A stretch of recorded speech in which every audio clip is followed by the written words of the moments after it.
2018년 평창 동계올림픽과 패럴림픽으로 세계는 감동의 대한민국을 기억합니다. 특히 자원봉사자들의 활약이 눈에 띄는 올림픽이었다고 평가받았는데요. 이 중 외국 귀빈들의 의전 임무를 감당하며 암투병을 했던 이건주 장로가 있었습니다. 그는 1970년대 중동 건설붐의 1세대로 한평생 대한민국 발전에 힘쓰며 살아왔던 우리의 아버지였습니다. 모래사막 한가운데서 하나님을 붙잡으며 수많은 고난과 어려움을 이겨냈는데요. 불행은 예고 없이 찾아왔습니다. 2001년 봄 위암 3기 판정. 생애 마지막 시간을 의미 있게 사용하기 위해 2002년 한일 월드컵 대회에 자원봉사자로 참여했습니다. 다행히 위암은 완치 판정을 받았지만 2016년 폐암 말기라는 청천벽력 같은 진단을 다시 받았습니다. 힘든 항암 치료 기간에도 불평과 포기보다는 주님의 사랑에 감사하며 이웃을 섬기는 봉사활동을 선택했습니다. 전국에 소망을 두고 하루하루 기적을 만들어가는 이건주 장로를 지금 만나봅니다.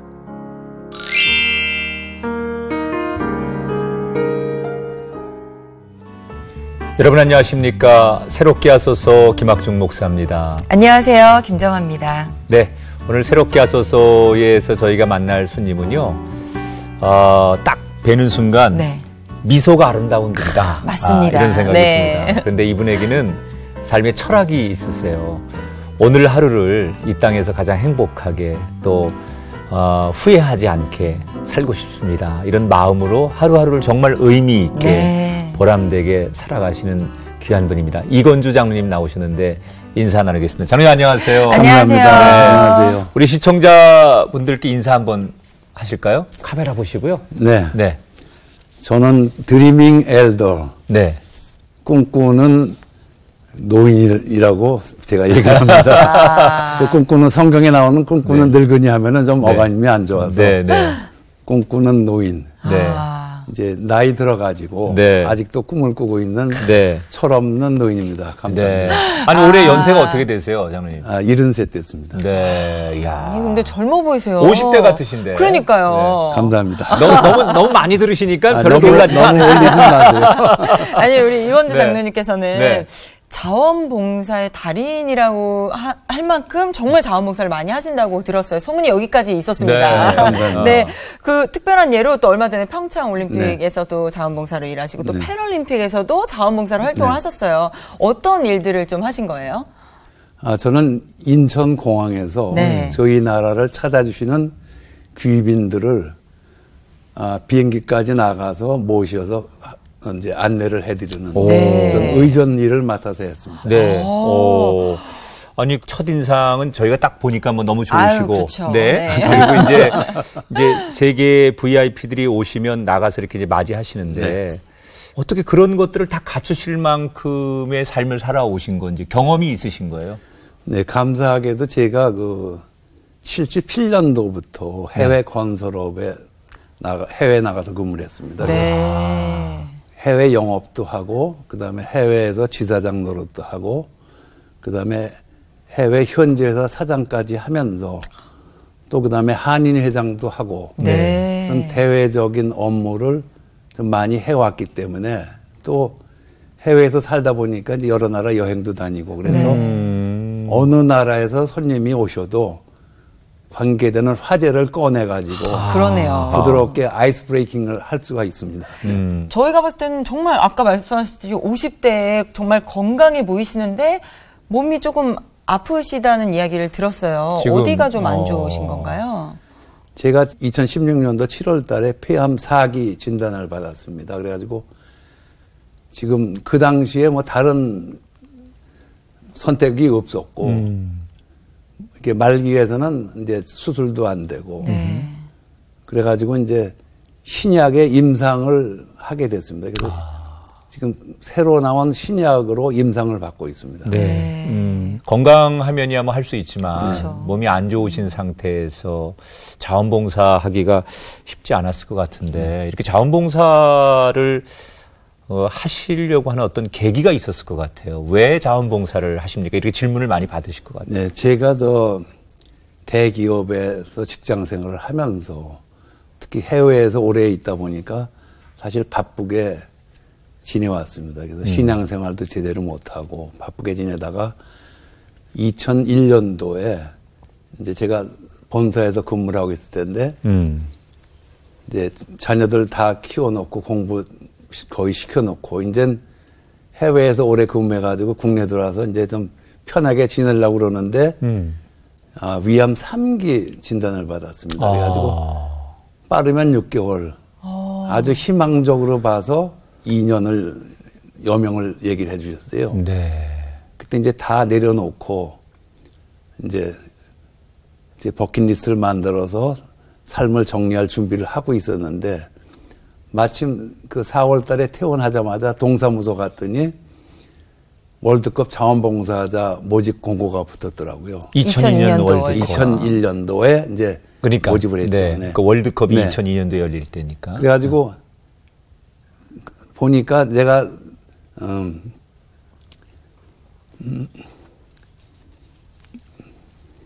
참 우리나라를 위해서 여태까지 살면서 네. 뭔가 한 게 없다는 생각이 들었어요. 그래서 이제 마지막 자원봉사를 한다고 지원을 했습니다. 그때는 영어 시험 보고 제2 외국어 보고 면접 보고 했는데 네. 인터뷰하시는 분이 저를 그래도 잘 봐주셨습니다. 그래가지고 2001년도 12월 1일 날 부산에 있었던 네. 그 조추첨 행사에 네. 인천공항에서 의전을 해달라고 좀 부탁이 들어왔었습니다. 네. 그래서 네. 2001년도 11월 중순부터 인천공항에서 의전을 시작하게 됐습니다. 부끄럽지만은 사실은 제가 뭐 스스로 자원해서 동기가 있었던 게 아니고 참 암위로 아파가지고 죽기 전에 마지막으로 봉사하겠다고 시작한 것이 자원봉사 계기가 됐고 또 봉사를 하다 보니까 정말 어두움 속에서 자신을 나타내지 않고 겸손하게 그 봉사하시는 분들 보고 제가 좀 더 겸손해질 수가 있는 계기가 됐습니다. 네. 네. 아니 어떻게 보면 2001년도에 한 번, 2016년도에 한 번 암 진단을 2번이나 네, 2번. 받으신 거예요. 그런데도 일상으로 돌아와서 봉사 나눔을 굉장히 활발하게 하고 계시단 말이에요. 그렇게 할 수 있는 힘의 원천이라고 할까요? 어떻게 보면 너무 힘든 상황이면 주저앉고 싶을 때도 있으실 그렇죠. 텐데 네. 다시 일어나서 나가실 수 있는 힘의 근원이라고 할까요? 그런 건 어디에서 나오는 걸까요? 저는 이제 제 환경, 살아온 환경하고 네. 그 다음에 이제 신앙의 힘이라고 생각하는데 첫째 환경에서는 제가 구남의 장남입니다. 네. 저희 세대가 다 그랬듯이 어려운 환경에서 자라고 가정을 꾸리고 살아오면서 정말 제가 뭐 바깥으로 도전적인 일을 해볼 엄두를 못 냈습니다. 네. 우선 그 주어진 환경에서 그나마 최선을 다하는 요즘 같았으면 뭐 새로운 일에 도전도 해보고 싶고 그래서 젊은 사람들 많이 그러는데 네. 저는 그냥 주어진 여건에서 최선을 다했습니다. 거기서 한 발짝이라도 옆으로 나가면은 낭떠러지로 떨어지는 그런 기분을 가지고 살았습니다. 그래서 그런 환경에서 만들어진 이제 보수적인 성격하고 두 번째는 이제 해외에 나가서 어렵게 이제 직장 생활을 하고 하면서 이제 신앙에 좀 몰두를 하게 되고 또 가족들하고의 관계에서 제가 또 힘을 얻고 그렇게 지내왔습니다. 그 신앙은 어릴 적부터 이렇게 가지고 계셨던 것 같아요? 제가 그 돌아가신 어머님께서 집사님이셨는데 네. 피난을 가서 청주에서 그 장로교에서 하는 유치원에 다녔습니다. 그래서 네. 그걸 상당히 제가 고맙게 생각을 하고 제가 그래서 주일학교 교사로서 봉사도 사실 우리 가족들이 많이 했습니다. 네. 네, 네. 그럼 그때부터 이제 하나님을 알게 되신. 하나님을 알게 됐는데 사실은 우리가 교회 나간다고 해서 하루아침에 변하지 않지 않습니까? 네. 예. 교회를 알게 된 거죠. 저희 기억에 1970년대 우리나라 한참 뭐 중동의 그 건설 붐이 일어날 때 네. 그때 아마 장로님이 첫 발을 내디디셨던 것 같은데 그때는 정말 그 우리 주변에 한지 건너 뭐 중동 갔다 오신 네. 분들 참 많았을 네. 텐데 장로님은 어떻게 해서 가시게 된 거예요? 처음 계기가? 제가 이제 건설회사에 근무를 하고 있었는데 네. 갑자기 해외 담당 부사장이 좀 올라오라고 그러더라고요. 그래서 예. 올라갔더니 그 우리나라 영자 일간지하고 애국 주간지를 내놓고 읽어보세요. 해석해보세요. 갑자기 그렇게 질문을 받았더니 그래서 상당히 당황한 중에 그냥 어떻게 대답을 했는데 그 뒤에 바로 이제 사우디 제다로 발령을 내주더라고요. 그래서 제가 지금 생각해도 아주 황당한 영어 시험을 봤습니다. 그러게요. 테스트를 그렇게. 그 당시 그렇게 이제 중동에 가서 생활하시면서 일은 일대로 하셨지만 하나님께서 왜 이곳에 보내셨는지 거기에서의 또 하나님께서 역사하신 이야기들이 좀 있으시더라고요. 교회 이야기들이. 예, 많습니다. 제가 84년도에 사우디의 그 어려운 공사 현장에 관리 책임을 맡고 나가서는 그 하도 힘이 들어가지고 캠프 안에 저희가 1,500명을 수용할 수 있는 시설이 있었습니다. 근데 당시는 한 1,200명이 있었고 한국인 근로자들이 한 300명 있었습니다. 근데 한쪽에 가보니까 교회라고 해놓은 게 조그마한 그 이동식 막사에다가 아주 다 낡은 상태로 그 몇몇이 모여서 예배를 드리더라고요. 근데 제가 우선 가서 그 교회를 다시 세우고 단장을 하고 이제 제가 가서 또 교회 일을 섬기니까 이제 많은 또 교인들이 생기고 그 어려움 속에서도 이제 함께 그 기도하면서 지내는 계기가 됐었습니다. 그 교회 책임자처럼 이제 섬기시게 된 거군요. 목사님이 안 계시고 또 제가 그때 뭐 서리 집사였지만은 그나마 또 현장에서는 제가 또 관리 책임자였기 때문에 네. 자연스럽게 제가 이제 그 다른 분들의 조언을 받아가면서 그랬군요. 교회 지리를 했습니다. 사실 정말 낯설고 너무 힘든 이제 환경 속에서 어떻게 보면 그래서 더 하나님을 의지할 수 있는 시간이 아니었을까라는 생각도 드는데요.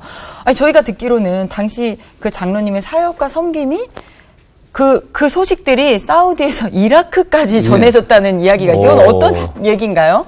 제가 86년도에 2년의 해외 근무 기간을 마치고 이제 귀국을 하려고 그랬더니 당시에 이란하고 이라크하고 시티워라고 했습니다. 네. 바그다드하고 테헤란하고 서로 미사일을 주고받는 그러한 전쟁 중이었는데 네.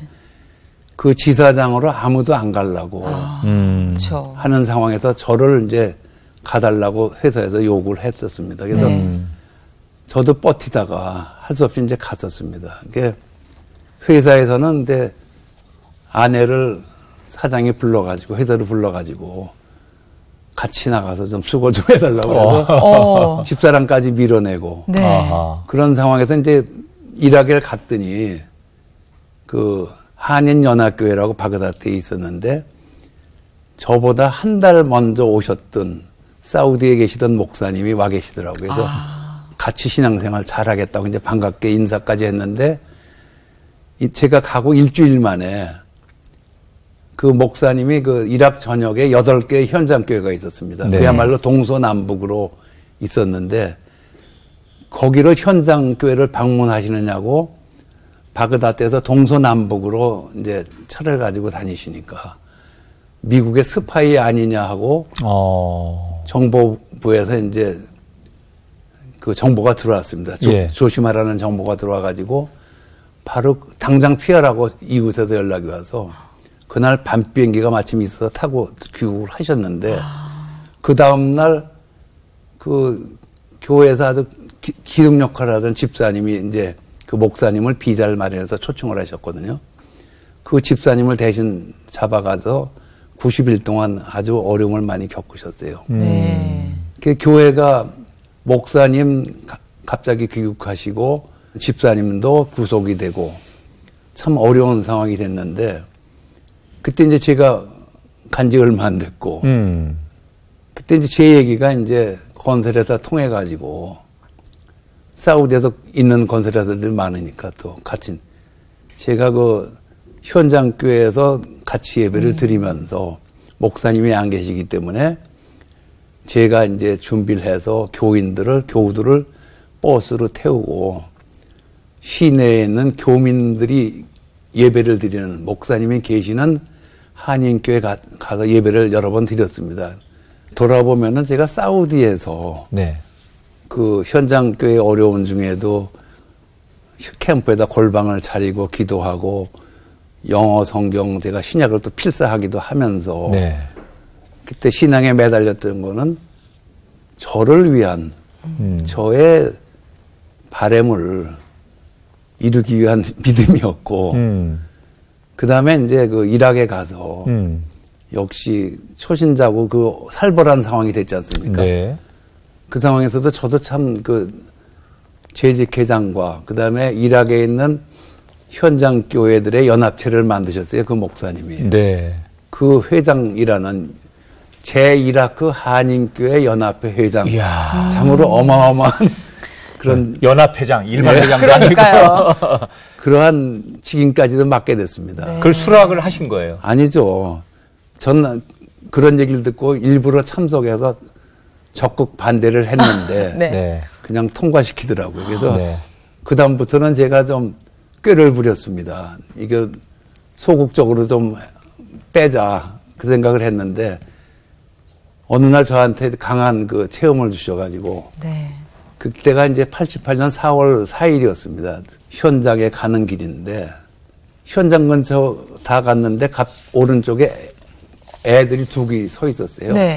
하나는 좀 크고 하나는 조그만 애인데 지나는 순간에 조그만 아이가 갑자기 차로 뛰어들었습니다. 그러니까 아이들이 뛰어 건너면은 차를 피할 수 있다고 판단을 한 거죠. 이게 제가 급하게 핸들을 틀었지만은 그 오른쪽 사이드 미러가 그 당시는 요즘은 이제 접히는 미러인데 네. 그 당시에는 알루미늄으로 캐스팅된 그 사이드 미러였습니다. 거기에 왼쪽 얼굴을 치고 몸은 문짝을 받으면서 떨어졌습니다. 그나마 제가 빨리 피했으니까. 예. 네. 급히 가서 한 200m를 가서 역주행을 해가지고 오니까 그 하얀 옷을 입은 중동 사람들이 하얀 옷을 입은 사람들이 그 애를 역시 하얀 원피스를 입은 애를 아스팔트 위로 여길 잡아가지고 이렇게 끌어내고 있었어요. 가서 딱 보니까 피투성이가 됐고 그런데 그 사람들은 포기를 한 상태예요. 네. 저도 순간적으로 이제 고속도로에서 일어난 사고니까 나도 현장을 지키자. 경찰 올 때까지 현장을 지키자 하고 생각을 하고 애를 이렇게 얼굴을 보니까 이 애를 그 당시 여기서 최선을 때가 다 하지 않으면은 평생 두고 마음에 짐이 되겠다는 생각이 들어가지고 애를 그냥 제가 급히 안아가지고 뒷좌석에다 태웠더니 누가 어른이 한 사람은 조수석에 타더라고요. 네. 그래서 이제 병원으로 급히 갔다 입원을 시키고 저는 이제 경찰서에 구속이 됐습니다. 경찰서에 가는 이유가 두 가지가 있는데요. 이슬람 그 샤리아법에 따라 가지고 눈에는 눈, 이에는 이 하는 식으로 누구를 죽이면은 저도 그런 피해를 당할 수가 있는 상황이 있고 저를 보호하기 위한 게 첫째 목적이고 두 번째는 아이가 죽으면은 피해자가 죽으면은 구속을 시킵니다 무조건. 근데 저는 애가 아직 안 죽은 상태라 이틀 밤을 잤어도 안 죽은 상태였기 때문에 의식은 없지만 네. 네. 경찰서 유치장에 바깥 통로에 큰 철문이 있고 그다음에 개별 감방에 들어가는 철문이 있는데 저는 중간에서 복도에서 있습니다. 그러니까 네. 애가 아직 있기 때문에 정식으로 구속은 안 된 상태로 보호만 해주는 상황이었는데 얼마나 이제 당사자인 장로님은 피가 마르겠어요. 그렇죠. 그 순간. 네. 근데 저는 일단 뭐 그 당시는 제가 그 애 얼굴을 보고 내가 할 수 있는 최선을 다하자고 했기 때문에 그때는 오히려 차분해졌습니다. 네. 이제는 뭐 법대로 하는 수밖에 없다 하는 얘기를 했고 애를 이제 살려달라고 제 기도는 계속 경찰서도 했죠. 그런데 그 애가 제가 이제 회사에서 보증을 쓰고 해가지고 일단 석방이 됐는데 애는 바로 이제 바그다드에 있는 뇌 전문 병원으로 이송이 됐어요. 그래서 계속 그 중환자실에서 면회도 안 되는 상황이었습니다. 몇 번 제가 그 여자 비서를 데리고 찾아갔는데도 면회도 못하고 그다음부터는 이제 전화로만 주치의한테 상태를 물어보는 상황이었죠. 근데 그때 이제 제 지사장실이 이제 상당히 좀 큰 방인데 아침에 출근하면은 제가 소파 옆에 무릎을 꿇고 소파에 앉기 전에 그냥 소파에 내려앉아서 무릎을 꿇고 이제 아침마다 기도를 했어요. 그 애 이름이 아흐메드인데 좀 살려주십시오. 그래야 하나님 제 짐을 좀 덜어주십시오. 했는데 한 달 정도 이렇게 기도를 했습니다. 그랬더니 어느 날은 갑자기 기도하는데 제 마음에 건주야 그러던데 이제 아흐메드는 내가 살려주겠다 하는 그런 응답이 오더라고요. 그러면서 제 힘이 그냥 제 몸에서 쭉 등골을 타고 빠져나가는 그러한 걸 느꼈어요. 그러고 제가 문 바깥에 있는 그 여자 비서를 부르려고 일어나려고 해도 일어날 수도 없고 꼼짝을 못 하겠는 상황에서 한참 이렇게 몸을 흔들다가 못 일어나고 그냥 외마디 소리로 불렀어요, 비서를. 그랬더니 뛰어들어오더니 그냥 제 모습 보더니 아주 그냥 상당히 놀랬죠. 근데 그 비서가 이제 제가 아침마다 기도하는 것도 알고 그 아르메니안 정교의 크리스찬입니다. 그래도 이제 제가 기도하는 걸 상당히 유심히 보고 있었는데 그 일로 인해 가지고 이제 애가 그 다음부터는 이제 발가락을 움직였다. 병원에서. 예. 며칠 있다가는 손가락 움직였다. 뭐 그런 식으로 전혀 꼼짝도 못하던 식물인간에서 한 달 정도 있다가 수술도 안 하고 퇴원을 하게 되는 의사의 얘기대로 기적이 일어났었습니다. 뜨거운 체험을 거기서 하신 거네요. 그러게요. 장로님 그렇죠. 인생에 있어서 정말 예. 자신의 삶을 하나님 앞에 온전히 예. 드릴 수밖에 없는 체험을 그때 그곳에서 하신 거네요. 그러니까 제 편이 이제 사랑의 하나님보다는 무서운 하나님. 진짜 너 말 안 들으면은 안 돼. 이제는 열심히 해. 이러한 강권하시는 그러한 하나님을 만나게 됐습니다. 놀라운 기적을 어찌됐든 또 체험을 하셨어요. 근데 그렇게 중동에서 또 열심히 일하시고 사역을 하시다가 서울로 돌아오셨잖아요. 서울로 돌아오셨는데 위암 3기라는 진단을 그때 2001년도에 받게 됐어요. 사실은 인간적인 마음으로는 원망이 되기도 할 텐데 당시에 좀 마음이 어떠셨어요? 들어왔는데 하나님 이제는 해외 근무 오래 해가지고 이제 먹고도 살만하고 애들도 공부시킬 만큼 시켰고 이제는 좀 편안한 삶을 살 수 있는 상황인데 그렇죠. 또 잘 살아야 2년이라는 선고를 받으니까 처음에는 참 제가 받아들이기가 어려웠죠. 근데 생각을 해보니까 제가 해외에서 해외 국내에서 공사 현장을 다니면서 많은 그런 사고들을 겪었거든요. 그리고 어려운 일도 많이 일어나고 있는데 암으로 죽는다는 것은 그래도 내가 내 삶을 정리할 수 있는 시간이 있구나. 이것도 다행이다. 이것도 하나님의 은혜다 하는 생각이 들었습니다. 그래서 사고로 갑자기 돌아가시는 분에 비하면 이거는 좀 시간이 조금 그러니까 있는 자기의 거니까. 삶도 정리를 못하고 갑자기 가시는 분들이 있는데 그렇죠. 나는 그나마 사랑하는 아내와 자녀들을 다 부양하면서 공부도 시키고 그때 이제 제가 5년만이라도 더 살게 해주시면은 제가 선물로 주신 자녀들을 결혼을 시키고 언제든지 불러주시면 제가 가겠습니다 하고 해서 말씀을 드렸습니다. 5년만. 그 병원에서는 2년이라고 하셨는데 하나님 5년 정도면 내 아이들 다 결혼시키고 그렇게 하면 좋겠습니다. 그건 이제 장로님의 바람이셨겠죠. 바람이었고 그 집사람은 이제 저는 서둘러 또 수술을 하려고 입원을 했었습니다. 그 집사람은 입원을 하기 전에 기도원에 가서 3일이라도 기도를 하고 가자 그러는데 저는 굉장히 조급했어요. 네. 입원부터 하고 검사를 서둘러서 하다 보니까 검사는 끝났는데 수술 날짜는 못 당겼어요. 앞에서 기다리는 사람에서.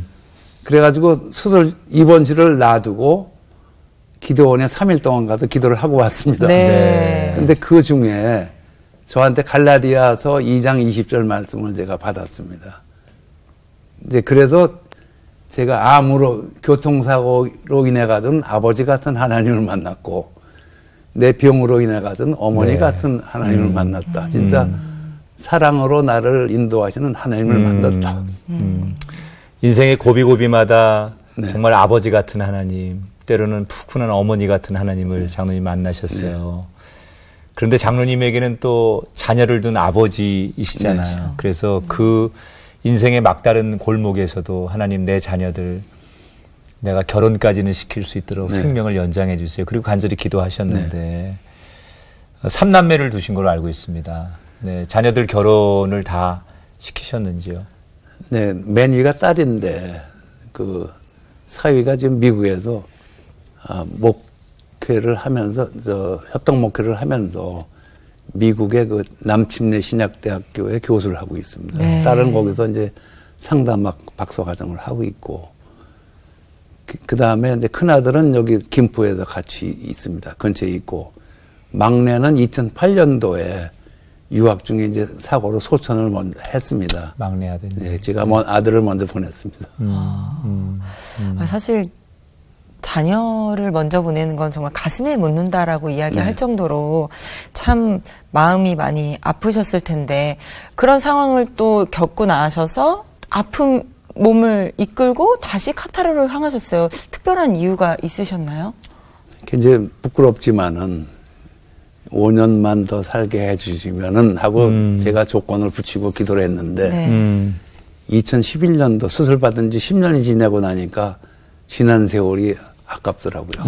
네. 그동안에 내가 돈을 벌었으면 더 벌었고 공부를 했으면 더 했고 하나님 앞에는 진짜 세월을 그냥 보는 것 같아서 죄송스럽고 그래가지고 마지막 사역을 하겠다고 이제 중동을 간 거죠. 제가 3번째 선교 사역을 이제 하게 된 겁니다. 자원하신 거군요. 네. 네.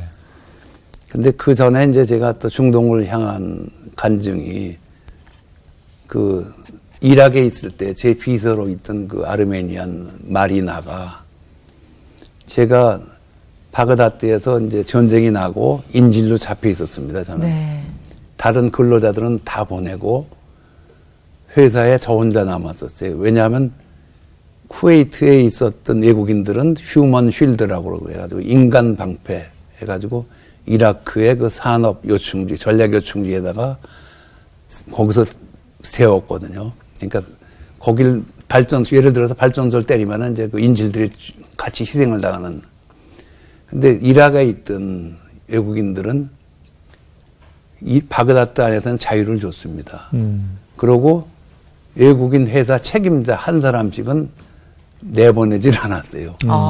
혼자서 한 2달 반을 그냥 혼자 밥해 먹으면서 있었는데 그때 이제 식사 기도를 진짜 눈물로 해본 기억이 있고 그때 이제 제가 마지막 떠나는 날 제가 데리고 있던 여자 비서가 찾아와서 저보고 미스터리 내 소원을 하나 들어달라고 그러더라고요. 그래서 저는 이제 남겨놓은 살림살이 원하는 걸로 알고 얘기해라 내 들어주마 그랬더니 당신이 알다시피 내가 결혼한 지 8년이 되는데 애가 없지 않느냐. 나를 애를 좀 낳게 기도를 해달라고 얘기를 하고. 그게 저는 이제 아주 나는 그런 기도 해본 적도 없고 네. 내가 그건 못 해주겠다 그랬더니 그냥 플리즈 하면서 애원을 하더라고요. 그래서 이제 같이 거기서 있다가 전쟁이 날지도 모르는 상황에서 저 혼자 나오는 그런 상황에서 제가 이제 손을 붙잡고 눈물로 이제 기도를 해줬죠. 네. 근데 그 뒤에 이제 96년도에 6년 후에 아내하고 같이 바그다드를 같이 갔었습니다. 네. 근데 그 여자 비서 집에 초대를 받아갔는데 남자애를 하나 불러내더니 이 애가 당신이 기도해준 아이다. 와. 아니 이 손을 한번 잡아야. 근데 저도 이제 믿기진 않았죠. 네. 야. 어떻게 그러느냐 그랬더니 나는 그때 애 교통사고 나고 네가 기도하는 그걸 봤기 때문에 네. 나한테 그런 믿음이 있었고 예. 그 다음에 나도 내 나름대로 최선을 다했다. 불임의 치료를 받았는데도 효과가 없어가지고 요르단까지 가서 불임 치료를 받았다는 얘기예요. 네. 그러니까 제 기도가 있었기 때문에 그까지 할 수 있는 용기와 확신이 있었다는 얘기죠. 네. 그래서 참 감사한 일이었고요. 제가 마지막 사역지를 카타르를 택하면서 내가 여기에다 묻겠다. 네. 그러고 제가 교민 한인회에서 이제 사회봉사 담당 이사를 했어요. 그냥 저는 어려운 사람들 도와주고 싶어서. 네. 그리고 요즘은 근로자들은 많지 않은데 거기서 사업하다가 어려움 당해서 경제적인 문제 때문에 아파도 한국으로 못 돌아오는 분들이 있습니다. 네. 그리고 거기서 돌아가시는 분들이 있어요. 네. 제가 있을 때 그렇게 두 분이 돌아가셨는데 제가 장례까지 다 집례를 해드리고 공동묘지가 있어서 매장을 해드리면서 사우디는 외국인을 위한 공동묘지가 없습니다. 난 무슬림들은 무슬림이 아닌 사람들은 그 땅에 시신을 묻을 수가 없어요. 근데 카타르는 다행히 외국인들을 위한 공동묘지가 있어서 제가 거기다 매장까지 하고 의식까지 치러 경험이 있고 집사람이나 아들한테도 그런 얘기를 했습니다. 내가 만약 거기서 무슨 일이 있으면은 그 시신, 썩어 없어질 시신은 가져올 생각을 하지 말아라. 그냥 거기다 묻어라. 그게 오히려 내가 여태까지 살아온 중동에서 내가 마지막 할 수 있는 거다. 나라도 거기다 몸을 묻으면 그게 선교의 씨가 될지도 모른다는 생각을 했었죠. 그래서 카타르를 가서 선교 사역이라고 시작을 했는데 사실 어려웠습니다. 네. 70이 다 된 나이에 나가서 비즈니스를 시작했는데 비즈니스 자체는 시작이 잘 됐습니다. 네. 근데 그 다른 여건 때문에 어려움이 있었고 가보니까 거기가 선교지더라고요. 이제 처음에 이제 가자마자 직원들의 능력도 알고 이제 교육도 시킨다고 한 2달 동안을 아침마다 한 30분씩 제가 교육을 시켰어요. 그게 이제 좋은 에세이 처음에 해서 읽어주다가 나중에는 제가 그 CEO 지저스라는 책이 있었습니다. 오래된 네. 책인데 예수님이 기업하신 행적을 요즘 CEO로 비유를 해서 쓴 글입니다. 네. 그거를 전 기업 설명을 하면서 예수님의 행적을 제가 설명을 해주면서 그 직원들, 모인 직원들의 이제 정신 상태든가 신앙 상태를 제가 보면서 두 사람을 제가 택해서 이제 개별 신앙 교육을 시켰습니다. 네. 제자 훈련을 시켰는데 네. 그게 참 저한테는 감사한 일이죠. 네. 그게 제가 스스로 돈을 벌어서 하겠다는 선교는 그 막으셨고 또 주어진 그 외국인 회사에서 제가 할 때는 이제 결제 받으러 제 사장실이 독립공간이기 때문에 결제 받으러 오면은 결제하면서 한두 마디 그 다음에 또 시간이 있으면은 불러다가 한 5분, 10분 이렇게 틈틈이 이렇게 하는. 그러니까 옆에 있는 직원들은 전혀 눈치를 채면 안 됩니다. 왜냐하면은 저는 그래도 덜 합니다. 직위가 거기에는 신분증이 아예 사장으로 찍혀 있기 때문에 신분 보장이 어느 정도 되는데 그야말로 직원들은 그 당장 그 쫓겨나는. 네. 그리고 감시가 심합니다, 서로. 그 와중에서 제가 여태까지 이런 얘기를 마음 놓고 못했습니다. 그렇죠. 지금도 한계는. 이름은 얘기를 못합니다. 네. 사실은 그럴 이제 수 그런 있겠네요. 마음으로 선교와 또 어찌 보면 남은 인생을 의미 있게 살고자 네. 그 중동 땅을 다시 가셨는데 하나님께서 2001년도에 그렇게 암 선고 받으시고 다시 또 암을 만났을 때 왜 2번씩이나 나에게는 암을 주셨을까? 네. 그런 좌절과 하나님을 향한 아니, 좀 두 그런 번째는 좌절을 안 했습니다. 그러셔서 다행입니다. 왜냐하면은 네. 제가 하나님한테 드린 기도가 있는데 오히려 15년을 더 살게 해주셨는데 제가 한 게 없어요. 그래서 이제는 가겠습니다. 나이도 이제 70이 넘었고 이제는 때가 됐구나 하는 생각이 딱 들고 제가 진단을 받은 병원의 병실이 6명 6인실이었는데 제 앞에 있던 분은 교회 안 나가시는 분이고 네. 제 옆에 있던 분은 교회 나가다가 안 나가시는 분인데 네. 제가 검사 받으러 잠깐 자리를 비운 사이에 집사람한테 얘기를 그렇게 하더라고요. 이 선생님을 보면은 내가 교회 나가겠습니다. 한 분은 교회를 나가시기로 했고 네. 두 분 다 다시 교회를 나가시기로 했습니다. 이게 네. 병원이 제가 병원에 입원을 이제 자주 했습니다. 그동안에 위암 수술하고도 장협착이 8번이 나와가지고 네. 입원을 했었고 그때 저한테 전도를 하실 그런 기회를 주시더라고요. 이게 네. 오히려 그 약한 육신의 상태에서 그 어려운 영혼한테 복음을 증거하는 기회가 되고 그러니까 제가 폐암 말기 진단을 받았음에도 불구하고 어떻게 이 선생님은 눈 하나 깜짝 안 하십니까? 하고 집사람한테 그러더래요. 그 정도 신앙이라면 나도 교회 나가겠다. 그 뒤로 요즘도 이제 제가 블로그를 계속 하고 있는데 그 폐암 카페라든가 그런 어려운 환우들한테 제가 그 메시지를 전하고 있습니다. 네. 상당히 그 많은 분들이 힘을 제 얻으시겠죠. 글 보고 네, 네. 힘을 얻습니다. 예. 저도 같이 버티겠습니다. 그거는 장로님만이 하실 수 있는 그렇죠. 목사라고 네. 할 수 있는 일이 아니고 우리 정아 씨처럼 연예인이라고 할 수 있는 일이 맞습니다. 아니고 하나님이 장로님에게만 할 수 있는 그런 네. 능력을 제가 들 주신 거네요.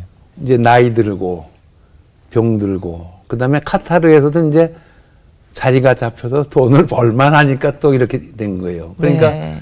재정적으로 제가 다 놓고 왔으니까 쉽지 않은 상황인데도 불구하고 참 저를 이제 마지막까지 써주시려고 오늘 새롭게 하셔서도 불러주신 것 같습니다. 감사합니다. 네. 야. 불러주셔서 감사합니다. 네. 네, 아, 네. 오늘 좀 시간을 마무리하기 전에 또 우리 장로님들 자녀분들은 물론이고 또 믿음의 후배들에게 좀 해주고 싶은 이야기가 있다면 어떤 것들이 있을까요? 첫째 이제 저희가 지금 출석하는 고천중앙교회 교우들한테는 제가 처음에 아주 상태가 안 좋을 때 들어와가지고 네. 한 7개월 동안을 등록을 안 했어요. 나이 들어서 지금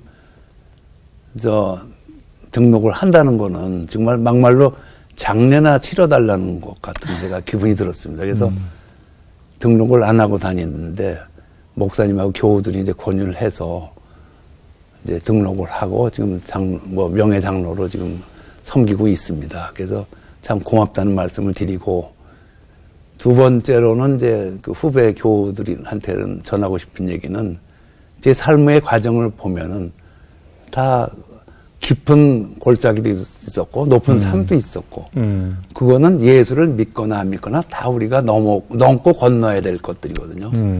그 과정에서 제가 믿음으로 그나마 잘 지탱을 할 수 있었고 여기까지 온 것도 참 하나님의 은혜고 그런데 제가 아까 말씀드렸다시피 제가 교회 나갔다고 해서 제가 하루아침에 변화되는 게 아닙니다. 네. 그러니까 신앙은 끝까지 붙잡고 떨어지지 말아야 진짜 마지막 때까지 그러한 사랑을 받게 되기를 제가 후배들한테는 권하고 싶고 네.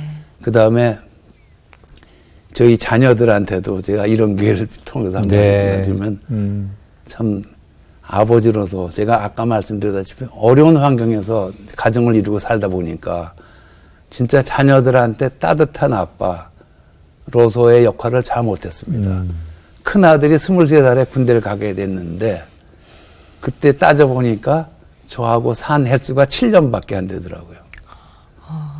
그래서 해외 나가 계셨어요. 예. 제가 해외 나갔고 그다음에 또 나중에 또 걔가 유학을 가고 네. 그게 참 제가 아버지로서 부족한 게 많았는데 그래도 그 자녀들이 지금 남은 자녀들이 잘 살아주고 있으니까 제가 고맙고 사랑한다는 얘기를 하고 전하고 싶고 네. 또 이건 더 중요한 건데 저희 그 아내한테 정말 구남매 맏며느리가 얼마나 어려운 자리죠. 네. 그 어려운 자리에서 잘 붙잡고 지내왔고 네. 또 요즘 기도하면서 지내는 게 제가 고맙고 근데도 사실 표현을 잘 못합니다. 제가 네, 네. 건설회사 오래 근무를 하다 보니까 지금 하십시오. 네. 할까요? 그럼요. 마음껏 하셔도 됩니다.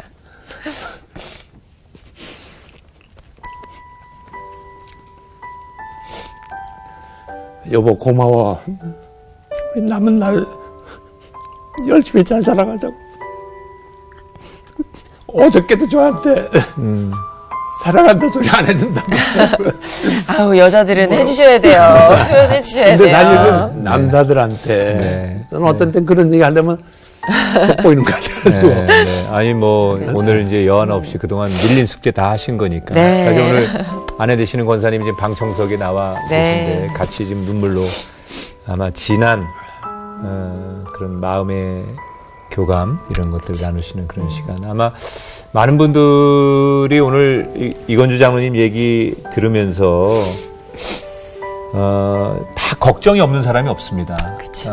미래에 대한 걱정과 지금 다 근심거리를 요즘 현대인들이 가지고 있는데 우리가 하는 걱정들이 얼마나 부질없는 걱정인가 다시 한번 장로님 얘기를 들으면서 많은 분들이 그런 깨달음을 얻는 시간이었을 거라 생각이 들고 오늘 새롭게 하소서에서 나누신 말씀 많은 분들이 위로를 얻는 그런 시간이었다고 생각합니다. 네. 더욱더 건강하시고 장로님 정말 지금처럼 그렇게 환한 미소. 네. 감사합니다. 제 기도 제목이 네.